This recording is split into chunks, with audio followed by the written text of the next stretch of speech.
year. It's February 3rd, 4th, 10th, and 11th. Yes. So it's this weekend and next weekend. That's right. Okay, and so it says you are invited to an important discourse inspired by the times. The untold truth about Black history and destiny. Yes. And so these questions are really deep that's on here. Okay.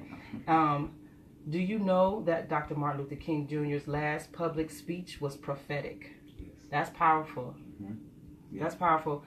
Do you want to know the truth about the greatest international cover-up in history? Yes. Wow. Do you want to know how we can begin to heal from post-traumatic slave syndrome? It's really good to, make sure that it's known that that's not just theory. And that's just, it's really relevant. Yes. What Dr. DeGroote, Yes. Dr. Joy DeGroote Yes, is exactly. doing there and have, come up with there. Yeah, That's beautiful. absolutely. Okay, as well, do you want to know the truth about why the Middle Passage occurred? Wow. I'm trying to see, where should I go right now? Let's dig in. Yes, because we want to make sure people know that, this is going to be February 3rd and 4th, which is tomorrow and Sunday, and then next Saturday and Sunday. And it's going to be at the Return to Royalty Banquet Hall, okay? And to get more information about this, I just want to give the number now. Sure. We can do it later too. 404-752-5194. And Nicole, KOYpromotions.com. They can go there. Okay. KOYpromotions.com. There you go. You can, surf the web and, while we're speaking, and go ahead and look at this information at that website. And so, all right. So first of all, the first thing that struck me is the fact that you're a doctor of preventive health. Yes. Okay. And so talk about that connection with your interest in expounding upon history. Absolutely. Thank you. First of all, giving all honor and praise to our Creator, our Maker, our Sustainer of life, and to all of those who He has anointed to carry out His very special will upon this planet and earth, and to all of us who are striving for righteousness in the spirit of truth and what is good and right upon this planet. I greet everyone who's listening and yourself for having us in perfect love and peace. Shalom, shalom. Shalom. To get right into your question, and I really am glad that you started off that way, and it allows me to get right into the heart of the matter that we're here to talk about today. Preventive health. That relates to lifestyle heavily. Most of our people are suffering from diseases, sicknesses that are plaguing us worldwide, wherever we go. And a lot of it we don't even realize is related to the lifestyle and things that we're practicing, applied knowledge that we've been given, that we started out with, that we were introduced to when we were smaller, and that have persisted and been reinforced through our culture and our societies. And a lot of these things have been established because of they've taken precedent over a course of time, which deals with what we call history, which deals with our history. So we have to get back into our history to see where a lot of things came from, see how they started, where they originated from, and to assess where we are today. Some of the issues that we're having today as a people, we have to get back into the history as to where a lot of those issues come from. So preventive health deals with lifestyle, but lifestyle begins somewhere. So that's what connects it to history. Okay, so I'm not going to give up all the juice, because we definitely want people to be interested in coming out as well. But I want to get into Dr. King's speech being prophetic. Absolutely. Yes. Okay, because, when you think about, when his birthday comes and, everybody's, I have a dream speech, and, even the last speeches,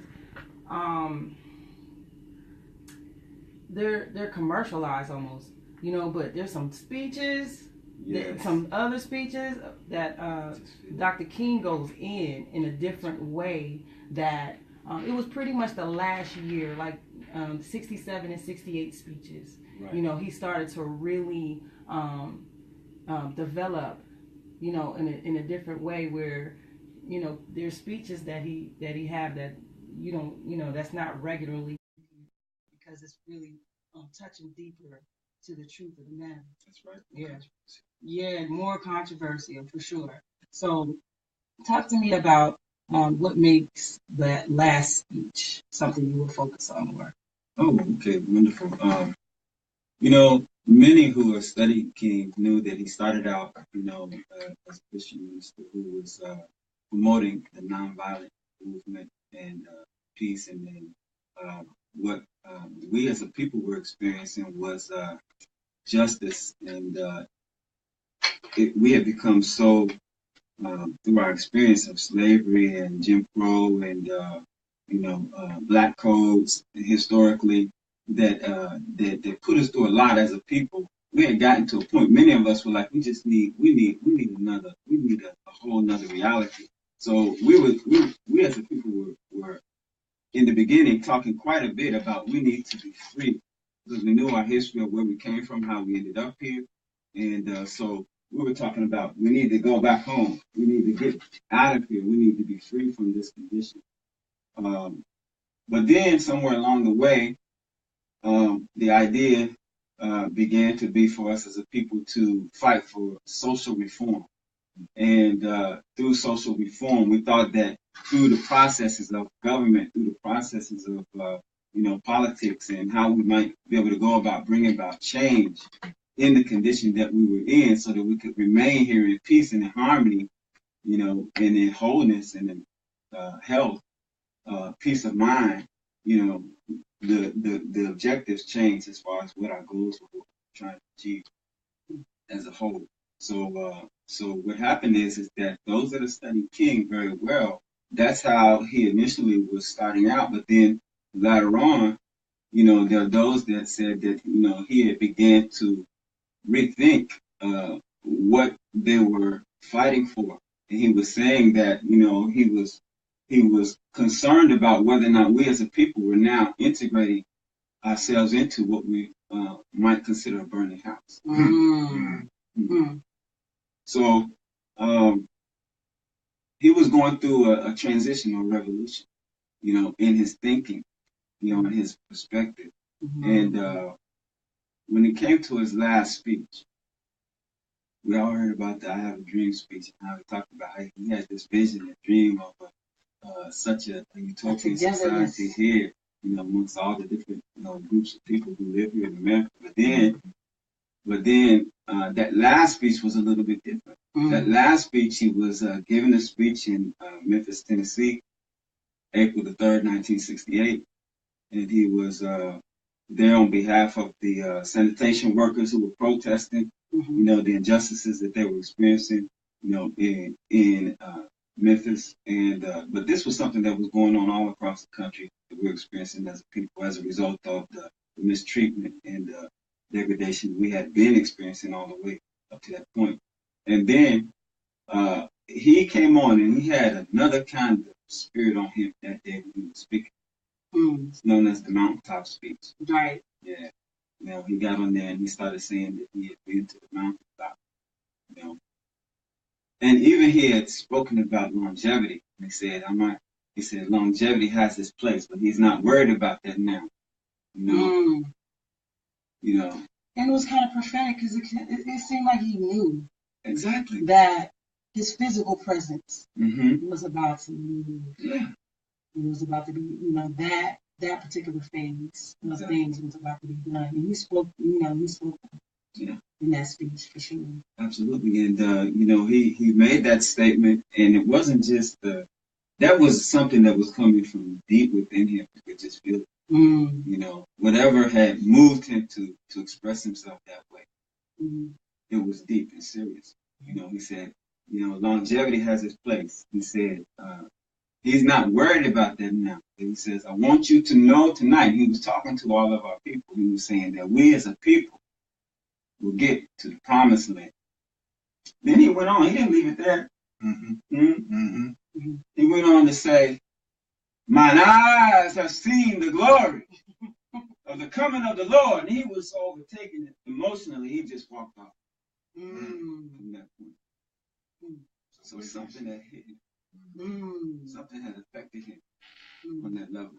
And he was saying some things, but it was so deep, he just didn't, he knew he didn't have the time and the space right now to really get all the way into it, you know, so he just walked off. But he made the statement that he needed to make prophetically. Wow. All right. And so, like I said, I don't want to give up everything, because these are some good questions you're going to cover, some good topics to really marinate on and enlighten people. You know, just the discourse and dialogue alone is so important. You know what I mean? It's so important. I mean, we talk about lecturing and education in the form of lecturing, but at the same time, Elakadame, let's talk about action. You know, like what is being done as far as your promotions, productions, and you know that is a part of the practical application when it comes down to what our people need and what we're needing in this regard. Well, thank you so very much for having us. And Nicole, I'm a member of the Hebrew community, the African Hebrew Israelite community of Jerusalem, and I represent two entities within that organization, in the community, KOY Promotions. And KOY Promotions, what we're doing specifically is bringing scholars such as Dr. Nicole. And we just had a scholar from Israel who talk about Jerusalem and how it affects and how it's affecting us as people and the world. And we have more things coming forward from that. In addition to that, I'm a member and involved with an entity called KOY Media, which is the we call it Sounds of Deliverance. Songs of Deliverance. We create our own genre rather than soul, R&B. And this is a music or sound. I rather use the word sound than music, because music is a Greek word that comes out of the word music. And so I'd rather say sound. We have created our own sound. We have left America, been in Israel for 50 years, and what you're hearing, you hear Dr. Nicole, he's been in Ghana, which is part of the community in the different locations that we have modeled after what we've done in Israel. And that is to beat the odds of what's taking place with our people. You know, diabetes, hypertension, drive-by shootings, those kind of things. We beat those things. We've proven that we have a model that works. And so our sound is called Songs of Deliverance, and you hear them playing some of our music on sound on WRFG as well as around the world. I need some of that. Yes, I got sound for you. So our solution, my job is to make sure that I bring forth these scholars like Dr. Bernard. And that's what KOY Promotion, KOY Media is to bring forth the songs of deliverance that we have. And then that way you can see and hear that this is a viable and doable solution. We're not talking about something, we're actually living what we talk about. We live in the Israel. Outside, we have not repatriated, but left America. And we've gone to the fight, not left the fight. And we're currently in, of course, Israel. That's our spiritual capital. And as you hear from Dr. Nicole, he's in Ghana, and that's a model there. Now, I don't know if you or the audience know, but did you know that African history was made in Ghana in December 2016? For the first time, the Africans of the diaspora via the transatlantic slave trade were granted Ghanaian citizenship under the rights to return. And Dr. Ben Orr is one of those people that have been granted dual citizenship. He's Ghanaian and he's a citizen of America. Yes. So what we're coming forth and saying that we have solutions to the problems that are affecting our people. And it's a lifestyle, not just diet, but it's how you serve. And we use the term in Hebrew, the word for worship is obeyed, and it means work. So we don't just worship one day a week. We worship 7 days a week and we rest. 6 days a week, we rest on the Shabbat. So our lifestyle is one of us serve and worship the Creator. And we do that in a manner that pleases to the Creator. As a result, we get great benefit. So we're bringing forth that kind of news to let people know that things are possible to change your way of life. Yes. Those who tune in, we're speaking to Dr. Ben in Elakadame in studio here at InI Radio. And so we're going to take a quick break and we can come back and expound upon it. I have a couple of questions about the community in Ghana, and, we're going to get into a little more of what you'll be talking about during the lecture. And tomorrow, actually, at the Return to Wellington Banquet Hall. It's so bad, right on the West End. You got it. So stay tuned. All right.